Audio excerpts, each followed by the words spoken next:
दोस्तों, एलियन एक ऐसा नाम जिसने वैज्ञानिकों के नाक में दम कर रखा है। बार बार ये सवाल वैज्ञानिकों को अंदर ही अंदर कौंधता जा रहा है। इसके लिए वैज्ञानिकों ने वॉयेजर अंतरिक्ष यान के अंदर एक ऐसी ही एलियन डिस्क लगाकर उसे अंतरिक्ष की दूर गहराइयों में भेज दिया ताकि एलियन हमारे इस इंसानी सभ्यता के मैसेज को प्राप्त कर पाए। और ऐसे ही ना जाने वैज्ञानिकों द्वारा कितने ही सिग्नल अंतरिक्ष में भेजे जाते हैं जिनका मकसद होता है दूसरे जीवन की तलाश।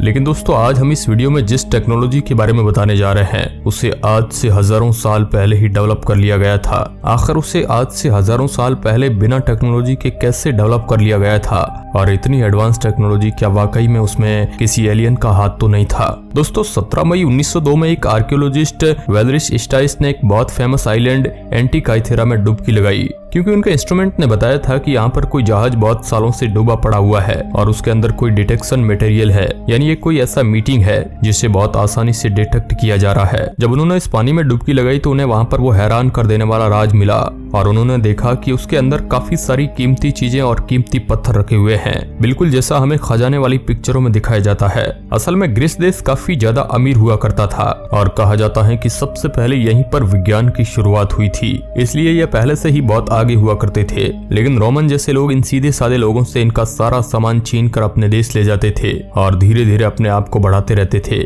ये वही रोमन हैं जो आगे चलकर हमारे भारत के ऊपर राज करने वाले हैं, यानी ब्रिटिशर्स। खैर, टॉपिक पर वापस लौटते हैं। जब उन्होंने देखा कि यहाँ पर कुछ सामान पड़ा हुआ है तो उन्होंने अपनी टीम से बस सारी चीजें निकलवा ली और तभी उन्हें एक लकड़ी का बक्सा भी दिखाई दिया जो अपने अंदर एक ऐसी चीज को छुपाए बैठा था जो वैज्ञानिकों के होश उड़ाने वाली थी, क्योंकि आज तक वैज्ञानिकों ने ऐसी किसी भी चीज को नहीं देखा था और वह भी करीब 2200 साल पुरानी। ऐसी चीज का होना तो बिल्कुल नामुमकिन लगता है। ये कांसे से बना हुआ था और वैज्ञानिकों ने इसका नाम रखा एंटीकाइथेरा मैकेनिज्म। इसका नाम इसके मिलने वाली जगह और उसके काम पर रखा गया था, क्योंकि ये एक बहुत ही मजबूत और जटिल मैकेनिक यंत्र है जो इतने साल पहले बनाया जाना काफी ज्यादा मुश्किल बात थी। वैज्ञानिकों ने जब इस पर रिसर्च करनी चालू की तो उन्हें पता चला कि ये असल में करीब 2100 साल पहले बनाया गया था और इसमें कई स्विचेज और मैकेनिज्म लगे हुए थे जो बहुत ही ज्यादा कॉम्प्लेक्स थी। जब इस चीज की खोज हुई थी तब हमारे पास भी इतनी ज्यादा आधुनिक टेक्नोलॉजी नहीं थी और तब इस पर रिसर्च करना काफी ज्यादा कठिन हुआ करता था। लेकिन इस पत्थर पर फिर भी रिसर्च जारी रखी गई और 100 सालों में भी हम इसके रहस्यों को पता नहीं लगा पाए। वैज्ञानिक बहुत जोरों शोरों से ये जानना चाहते थे कि आखिर ये क्या चीज है, इसे क्यों बनाया गया था और आखिर ये काम कैसे करता है। खैर, 100 सालों तक इसका कुछ भी नहीं हुआ, क्योंकि हमारे पास ऐसी टेक्नोलॉजी ही नहीं थी जो इसके अंदर झांक कर बहुत आसानी से इसकी पढ़ाई कर पाए। और अगर इसे तोड़ा जाता तो वह भी ठीक नहीं था, क्योंकि टूटने के बाद भी कोई गारंटी नहीं थी कि यह वापस से पहले जैसा हो पाएगा या नहीं। इसके बाद इसे एक ग्रीस के ही म्यूजियम में रख दिया गया। लेकिन अब हमारे पास काफी ज्यादा अच्छी टेक्नोलॉजी आ चुकी है और ऐसा पिछले कुछ 20 सालों में ही हुआ है, इसलिए फिर से वैज्ञानिकों की एक टीम ने इस पर दोबारा से रिसर्च करने का फैसला किया और उन्होंने इस ऑब्जेक्ट पर रिसर्च चालू की। इसके लिए वैज्ञानिकों को इसे बिना तोड़े ही काफी अच्छे से रिसर्च करना था, क्योंकि यह काफी ज्यादा पुराना था और जरा सी भी लापरवाही इसके बहुत आसानी से टुकड़े टुकड़े कर सकती थी। दरअसल इसके अंदर देखने के लिए वैज्ञानिकों को एक खास तरह की मशीन की जरूरत थी जो पूरी दुनिया में मात्र 1 और 2 ही बनाई गई थी, और इसके लिए उन्हें इस पत्थर को इंग्लैंड ले जाने की जरूरत थी।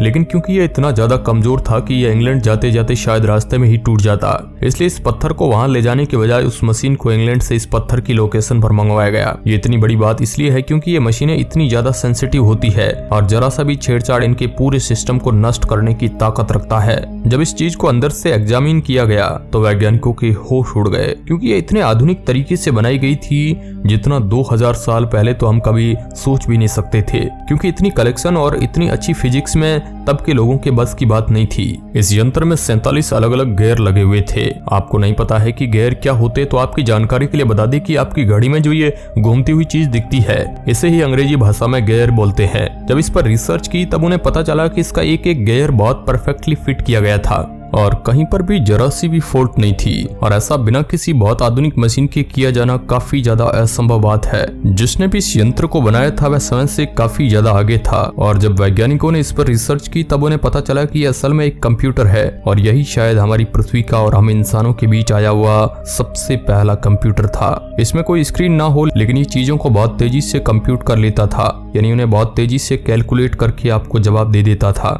ऐसी किसी चीज का इतने पुराने समय में सोचा जाना ही काफी ज्यादा कठिन बात है, और फिर उस समय इतनी कठिनाई से इसे बनाना तो असंभव सी ही बात है। इस कंप्यूटर की मदद से आप बहुत आसानी से मून कैलेंडर निकाल सकते थे, यानी एक ऐसा कैलेंडर जो चांद पर आधारित होता है। और सिर्फ इतना ही नहीं, इससे आप सोलर एक्लिप्स यानी सूर्य ग्रहण बहुत आसानी से प्रिडिक्ट कर सकते थे। अब ये प्रिडिक्ट करना तो काफी ज्यादा नॉर्मल बात है कि सूर्य ग्रहण कब होने वाला है, लेकिन ये कंप्यूटर इतना ज्यादा एडवांस था कि ये सूर्य ग्रहण के शुरू होने और खत्म होने का एग्जैक्ट टाइम बताता था, जो आज के वैज्ञानिक भी सही से नहीं बता पाते कभी कभी।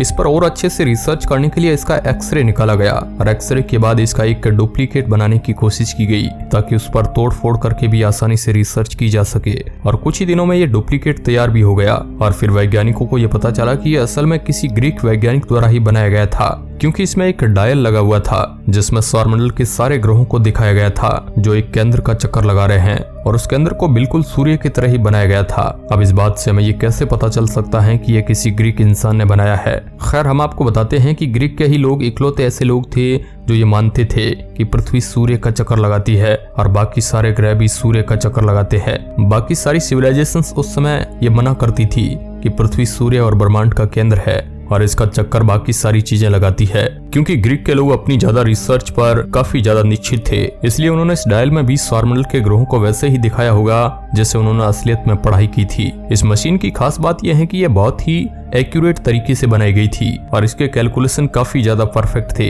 इस कंप्यूटर की मदद से आप आसानी से ये पता लगा सकते थे कि चांद किस समय पृथ्वी के किस एरिया के आसपास रहेगा। अब ये चीज बनाना काफी ज्यादा आसान लग सकता है, लेकिन असल में इसमें कठिन बात यह है कि जैसा हम नॉर्मल सोचते हैं कि चांद हमारी पृथ्वी का चक्कर एक गोल ऑर्बिट में लगाता है, वैसा असलियत में है नहीं। दरअसल चांद जिस पाथ पर पृथ्वी का चक्कर लगाता है वह एलिप्टिकल है, यानी थोड़ा सा अंडाकार। और पुराने लोगों को यह पता चलना काफी ज्यादा कठिन बात थी, क्योंकि उन्होंने बाहर किसी भी सैटेलाइट को पहले कभी नहीं भेजा था। अब जिसने भी इस यंत्र को बनाया होगा वह बहुत ही ज्यादा दिमाग वाला होगा, क्योंकि उसे ये भी बात पता थी और उसने इस चीज को भी दिमाग में रखते हुए इस कंप्यूटर का इन्वेंशन किया था। सिर्फ इतना ही नहीं, अच्छी बात तो यह है कि यह चंद्र ग्रहण को भी बहुत आसानी से प्रेडिक्ट कर लेता था और जरा सी भी दिक्कत नहीं आती थी। इससे सिर्फ 1 या 2 साल के नहीं बल्कि कई दशकों के चंद्र ग्रहण की डेट और टाइम को बहुत आसानी से निकाला जा सकता था। और खास बात तो यह है कि इससे हम ये भी बता सकते हैं कि आने वाला चंद्र ग्रहण किस रंग का होने वाला है और वह रंग कितने समय से कितने समय तक दिखाई देगा। इस यंत्र को बहुत सारी बारीकियों के साथ बनाया गया था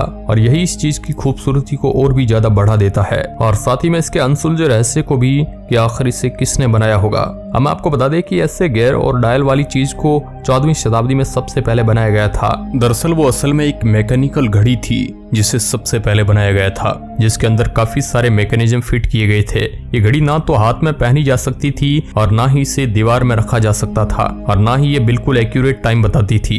लेकिन क्योंकि ये पहली घड़ी थी इसलिए इसकी वैल्यू काफी ज्यादा है। इसका साइज सुनकर ही आपके होश उड़ जाएंगे। ये घड़ी एक कार के आकार की हुआ करती थी और यही इस दुनिया की पहली कुछ घड़ियों में से एक थी। आप इसकी फोटो अपनी स्क्रीन पर देख सकते हैं। इसे बनाने में भी वैज्ञानिकों को काफी ज्यादा मशीनरियों की जरूरत पड़ी होगी जो उस समय अवेलेबल नहीं थी और इसलिए इसके कैलकुलेशन में भी काफी ज्यादा गलतियां निकलती है। लेकिन हमने आपको इस यंत्र के बारे में बताया वह तो इससे भी कई साल पहले बनाया गया था और फिर भी बिल्कुल एक्यूरेट प्रिडिक्शन देता है। कई बार तो वैज्ञानिक ये भी मानने पर मजबूर हो जाते हैं कि ये सच में किसी एलियन द्वारा ही हमारी पृथ्वी पर भेजा गया होगा या फिर शायद एलियन खुद ही हमारी पृथ्वी पर आए होंगे, क्योंकि इंसानों द्वारा ऐसी चीज का बनाया जाना वह भी करीब 2100 साल पहले काफी ज्यादा असंभव बात है। ऐसा भी हो सकता है कि पुराने इंसान हमसे कहीं ज्यादा आधुनिक होते हो लेकिन किसी आपदा के चलते उनका पूरा नाश हो गया हो और उसके बाद आने वाले इंसान हम हैं जो इतनी ज्यादा आधुनिक तो हो चुके हैं, लेकिन आज भी ये नहीं मानते हैं कि पहले के लोग भी काफी ज्यादा आधुनिक हुआ करते थे। खैर दोस्तों, आप इसके बारे में क्या सोचते हैं हमें कमेंट बॉक्स में जरूर बताएं। आज की इस वीडियो में बस इतना ही। धन्यवाद।